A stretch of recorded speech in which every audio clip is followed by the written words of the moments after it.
ब्रह्मा मुरारी त्रिपुरांतकारी भानु शशी भूमी सुतो बुधश्च गुरुश्च शुक्र शनि राहु केतव कुर्वन्तु सर्वे मम सुप्रभातम। श्री गुरुदेव दत्त, श्री स्वामी समर्थ। सुप्रभात मंडळी, अध्यात्म कलियुगातल्या चॅनेलवरती मी वैदिक ज्योतिषी गणेश शास्त्री शुक्ल आपल्या सर्वांचे स्वागत करतो। मित्रांनो, सध्या गणेश उत्सव सुरू आहे आणि प्रत्येकाच्या ठिकाणी प्रत्येकाच्या घरी जल्लोषाचे वातावरण आहे।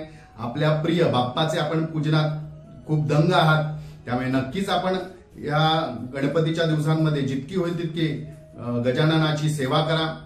गणहोम, गणपतीवरती अभिषेक, सहस्र दुर्वार्पण अर्पण करण्याचा प्रयत्न करा। जे काही होईल ते शक्यतो गणपतीची आराधना करण्याचा प्रयत्न करा, जेणेकरून आपल्याला त्या गणपतीची पूर्ण कृपादृष्टी प्राप्त होईल आणि ज्या कारणाकरता गणपती बाप्पाचे आगमन झाले आहे त्याचेही पूर्ण आपल्याला सेवा करता येईल, याकडे लक्ष द्या। मित्रांनो, हे आता राशी भविष्य जे आहे हे साप्ताहिक राशी भविष्य 9 ते 15 सप्टेंबर 2024 याचे असणार आहे।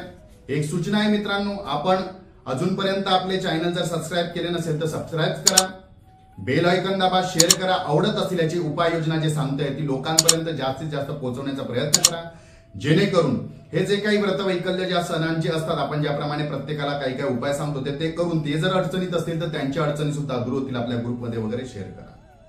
दुसरी सूचना अशी आहे मित्रांनो, खूप लोकांचं म्हणणं असं असतं की दैनिक राशी भविष्य, साप्ताहिक राशी भविष्य हे डोबळ मनाने लिहिले असतं, ते सगळ्यांना पटेलच असं नाही। खूप विद्वानांचे असे मत आहे, पण खूप विद्वानांचे मत असेही आहे की साप्ताहिक राशी भविष्य किंवा दैनिक राशी भविष्य जे लोक भक्तिभावाने बघतात, त्यांच्या मनात जर एखादी निगेटिव्ह एनर्जी तयार झाली असेल, नकारात्मक विचार आले असतील, तर ते नकारात्मक विचार हे राशी भविष्य ऐकल्यामुळे कमी होतात।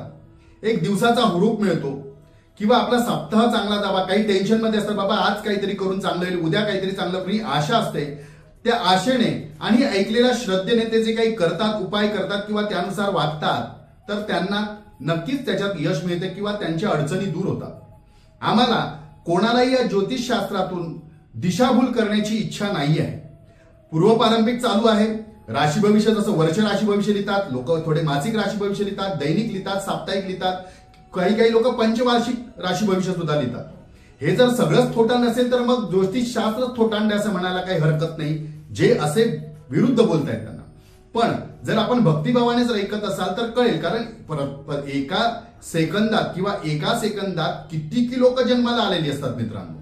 मग त्या सगळ्यांचं सारखंच राशी भविष्य ठरतं का? जर एखाद्याची पत्रिका तंतोतंत आज समजा 5:10 100 मुलं जन्माला आली तर त्यांचं एकाच वेळी जन्माचं हे होईल का, निदान होईल का, एकच सारखे असतील का? नसणार। प्रत्येकाचे कर्म वेगळे आहेत, जन्म घेतलेला सुखदुःख भोगण्यासाठी आहे। ते सुखदुःख भोगताना सुद्धा दैवाची आपल्यावरती कृपा राहावी किंवा श्रद्धेने आपण जे काही करत आहोत त्याच्यात आपल्याला अनुकूलता प्राप्त व्हावी, आपले त्रास कमी व्हावे, ह्याचसाठी लोक राशी भविष्य बघतात। खूप लोक राशी भविष्य बघतात। प्रत्येक लोक याचा विरोध करणारी लोक तर आधी बघतात, मुहूर्त बघतात, सगळ्या गोष्टी बघतात आणि तरी सुद्धा याला नाव ठेवतात। मला त्यांच्याबद्दल काही द्वेष नाहीये, परंतु जर आपल्याला असं वाटत असेल की दुसरा करतोय ते चुकीचे, आपण करतो तेच बरोबर आहे, हे तर चुकीचे असू शकते। स्वतःला ज्ञानी समजा, परंतु दुसऱ्याला मूर्ख समजण्याचा मूर्खपणा आपण कधीही करू नका, हेच मला प्रत्येकाला सांगायचं आहे। ज्या लोकांना आवडत्या राशी भविष्य बघण्यात ते लोक बघतात आहे। हिंदी भाषिकांचे किती लोकांचे राशी भविष्य रोज जवळजवळ 1 लाख ते 15 लाख लोक बघतात, दैनिक राशी भविष्य, वर्ष राशी भविष्य। ते विश्वास ठेवूनच बघतात, म्हणजे एखाद्याला एकदा बघून, आता माझ्या सुद्धा चॅनलवर खूप लोक जे बघतायत राशी भविष्य, त्यांना काहीतरी अनुभूती आली असेल, काहीतरी चांगलं झालं असेल, त्यामुळेच बघत असतील। त्यामुळे मी काही दोष कोणावर ठेवत नाहीये, फक्त माझ्यावरती माझ्या कानापर्यंत एखादी सूचना पडली किंवा मला एखाद्याने विचारले, त्यामुळे मला आज हे सांगणं भाग वाटलं, त्यामुळे मी तुम्हाला सांगत आहे। तरी सुद्धा जे काय आपले कमेंट असतील चांगले वाईट आपण कळवा, पण ते कळवताना विचारपूर्वक कळवा, शब्दांचा प्रयोग चांगला ठेवा। मी नक्कीच आपल्या प्रश्नांची उत्तर देईन। मी आपल्या शंकाचे समाधान इथे ग्रुपवरती करू शकतो किंवा पुढच्या व्हिडिओमध्ये सांगू शकतो, परंतु आपले स्वतःचे काही प्रश्न असतील तर ते सशुल्क असतील, आपण व्हॉट्सअपवरती मेसेज करा, जन्मतारीख पाठवा, मी नक्कीच आपल्याला त्यातून मार्गदर्शन करेन। चला तर सुरू करूया साप्ताहिक राशी भविष्य 9 ते 15 सप्टेंबर 2024 साप्ताहिक राशी भविष्य कर्क राशी। या सप्ताहामध्ये आपण आधी पूर्वनियोजन करून ठेवलेली जी कामे आहेत त्या कामामध्ये कदाचित ह्या सप्ताहाच्या प्रथम दिवसांमध्ये म्हणजे 2-3 दिवसांमध्ये आठवड्याच्या सुरुवातीला स्थगिती येण्याची शक्यता आहे किंवा काही कारणामुळे ते काम होणार नाही किंवा अडचणी सुद्धा निर्माण होऊ शकतात। जर अशा काही गोष्टी आपण करत असलेल्या कामामध्ये आपल्याला जाणवल्या तर सध्या आपण शांत राहणेच योग्य ठरेल। ते का होत नाही, जोर जबरदस्ती करून कसं होत नाही मी बघतोच असं जर करून जर आपण प्रयत्न करायला जाल तर कदाचित होणारे कामही होणार नाही। त्यामुळे अशी जी चांगली कामे व्हायला पाहिजे आपल्याला वाटतात, पूर्ण व्हावी अशी वाटतात, परंतु वेळेचे बंधन आपल्याला ठेवावे लागणार आहे। समजा आपण एक 10 तारखेपर्यंतच व्हायला पाहिजे असं जर टार्गेट ठेवलं असेल तर ते कदाचित होणार नाही, त्याला 12 तारीखही होऊ शकते किंवा 13 तारीखही होऊ शकते। तर तो वेळ संयमाने घालवणे किंवा संयमात राहून ते कामे करण्याचा प्रयत्न करणे हे खूप गरजेचे आहे। याकडे आपण लक्ष द्या। उत्तरार्धात ते काम आपले पूर्ण होणारच आहेत। आपल्या नोकरी व्यवसायामध्ये येणाऱ्या ज्या काही अडचणी होत्या त्या सुद्धा या सप्ताहाच्या शेवटी दूर होतील, अडथळे दूर होतील। आता आपण जर उद्योग क्षेत्रात असाल किंवा व्यवसाय वृद्धीसाठी आपण एखादे प्रयत्न करत असाल तर नक्की त्याच्यात आपली प्रगतीच होणार आहे। काही त्याच्यामध्ये आपण चिंता बाळगण्याची गरज नाही। आपण प्रयत्न करतात, मेहनतीने ते काम करतात, त्यात आपल्याला यश मिळणारच आहे। आपल्याला आपल्या कामाप्रमाणे, आपल्या मेहनतीप्रमाणे दुपटीने यात फायदा होणार आहे। आर्थिक स्थिती आपली या ठिकाणी खूप चांगली असणार आहे। एकंदरीत या सप्ताहामध्ये आपल्याला आवक चांगली असेल, परंतु मेहनत आणि संयम या दोन्ही गोष्टींवरती आपल्याला ताळमेळ ठेवावा लागणार आहे, संयम ठेवावा लागणार आहे आणि संयमानेच कामे करावी लागणार आहे। घाई गडबडी किंवा दादागिरी थोडक्यात म्हणतो ते हे करायला जाल, जबरदस्ती करायला जाल तर मात्र कुठलीच कामे पूर्ण होणार नाही आणि सगळ्या कामामुळे मानसिक त्रास होईल, ते दुसरं, आणि त्याचबरोबर आर्थिक नुकसानही कदाचित होऊ शकतं। या गोष्टीकडे आपण लक्ष द्या। या सप्ताहात आपल्यासाठी शुभ तारखा असणार आहेत 10 आणि 11, शुभ अंक असणार आहे 3 आणि रंग असणार आहे पिवळा। याचा आपण लाभ करून घ्या। 15 तारखेला जी वामन जयंती आहे त्या वामन जयंतीच्या दिवशी आपल्याला करायचा उपाय आहे आपल्या राशीनुसार।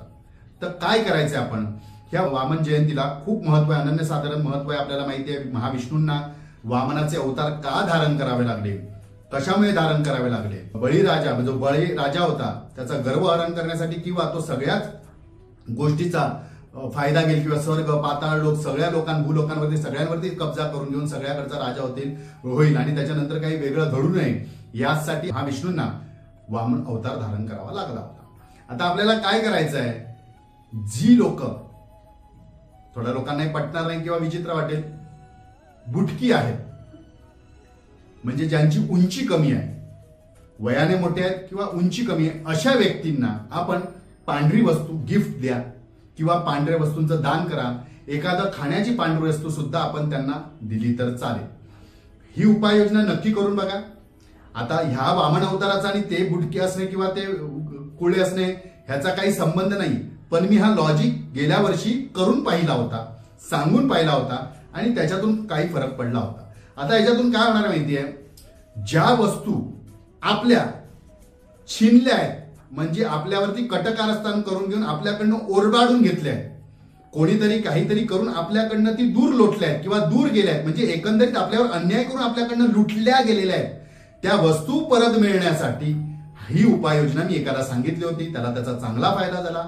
तर आपण वामन जयंतीच्या दिवशी अशा व्यक्तींना मुद्दाम पांढऱ्या रंगाची वस्तू खाण्याची असून दे वापरायची असून दे ही आपण मुद्दाम गिफ्ट द्या। जर जमत असेल तर 5 लोकांना द्या, नाही जमत असेल तर एका तरी व्यक्तीला द्या, याचा आपल्याला फायदा होईल। कारण आपल्याला माहिती आहे जी लोक उंचीने कमी असतात म्हणजे ते आपण म्हणतो की नाही मूर्ती लहान कीर्ती महान, अशाच काही गोष्टी आहेत, तर ती महानता आपल्याला ह्या व्रतामुळे नक्की पाहायला मिळेल आणि ह्याचा प्रचिती आपल्याला 45 दिवसानंतर येते, हेही लक्षात घ्या। ही जे या वामन एकादशीच्या दिवशी आपण जितके जास्त लोकांना द्याल ती पांढरी वस्तू खाण्याची किंवा वापरण्याची दान दोन्ही दिलं तर अतिउत्तम। जितक्या जास्त लोकांना द्याल तितका जास्त त्याचा रिझल्ट मिळेल आपल्याला, पण तो करा। पण याचा 45 दिवसानंतर नक्की आपल्याला उपाय याचा फायदेशीर ठरतो, तर आपण ते करून बघा। कुठल्या वस्तू पुन्हा सध्या जी जबरदस्ती आपल्याकडनं ओरबाडून घेतलेली आहे, कटकारस्थान करून आपल्याकडनं लुटली घेतलेली आहे किंवा आपल्याला फसवून आपली घेतलेली आहे, अशा वस्तू आपल्याला परत मिळू शकतात। तर प्रत्येक राशीच्या लोकांना तशी घेतलेली असो अथवा नसो, पण आपल्यासाठी ते चांगलंच आपण नक्की करा, आपल्याला त्याचा फायदा होईल। ह्या उपाययोजनेमध्ये कुठल्याही व्यक्तीच्या शारीरिक व्यंग्यावरती उपहास्य करून केलेले उपाययोजना नाही आहे, कारण सगळेच लोक या बाबतीत श्रीमंत असतात असे नाही, खूप गरीब व्यक्ती असतात, जे गरीब आहेत गरजू आहेत अशांना सुद्धा मदत केली तर चालेल। आणि तशा पद्धतीचे म्हणजे शारीरिक व्यंग असतं, कदाचित एखाद्याला पाय असत नाहीत, हात असत नाही, अशा व्यक्तींना सुद्धा ते देणं खूप गरजेचं आहे. आणि अशा काहीतरी व्यंगामुळे त्यांनाही त्रास झाल्याचं आश्रम सुद्धा आहेत, त्याच ठिकाणी सुद्धा जाऊन आपण ते देऊ शकतात. परंतु या ठिकाणी एक लक्षात ठेवा की कुठल्याही व्यक्तीच्या व्यंगावरती, शारीरिक व्यंगावरती उपहास्य केलेले नाहीये. जर अशा गोष्टीतून कोणाला दुःख होत असेल किंवा वाटलं असेल तर मी क्षमा मागतो. परंतु हा एक उपाययोजना आहे. जसं आपण एखाद्या कर्णबधीर व्यक्ती असतो त्यांना दान देतो किंवा एका मुखबधीर व्यक्तींना दान देतो, त्याचे वेगवेगळे फायदे सांगितले आणि लाल किताबमध्ये ह्या उपाययोजना सांगितलेल्या आहेत. त्याचप्रमाणे मी आपल्याला ते सांगत आहे. परंतु कुठल्याही व्यक्तीच्या व्यंगावरती हे उपहास केलेला नाहीये. त्यामुळे आपण कुठलेही गैरसमज मनामध्ये घेऊ नका किंवा गैरसमज बाळगू नका. आणि जर अशातून कोणाला दुखावले गेलं असेल तर मी क्षमा मागतो. परंतु हे उपाय खूप गरजेचे आहे, करा. मित्रांनो, अजूनपर्यंत आपले चॅनल आपण सबस्क्राईब केले नसेल तर सबस्क्राईब करा, बेल आयकॉन दाबा, शेअर करा आणि नक्कीच लाईक करा. श्री गुरुदेव दत्त स्वामी समर्थ एखादा शब्द खाली लिहा. कारण मित्रांनो, हे व्हिडिओ करताना सुद्धा आम्ही खूप अभ्यास करावा लागतो, खूप काही गोष्टी मेहनत घ्यावी लागतात. आम्ही खूप कष्टानेच व्हिडिओ केलेले असतात. आपल्या एखाद्या लाईकमुळे आम्हाला सुद्धा स्फूर्तता येते, उत्साह वाटतो, लोक बघतायत, त्यांना फायदा होतोय आणि आपल्याला त्याचा नक्की फायदा झाला तर आपण याच्यावरती आपण कमेंटमध्ये सांगू शकता. चला तर पुढच्या आठवड्यात नक्की आपण भेटूया. हा आठवड्यात सगळ्यांना शुभकारक, हितकारक जाऊ. गणपती बाप्पाची आपल्यावरती पूर्ण कृपा दृष्टी राहू. धन्यवाद.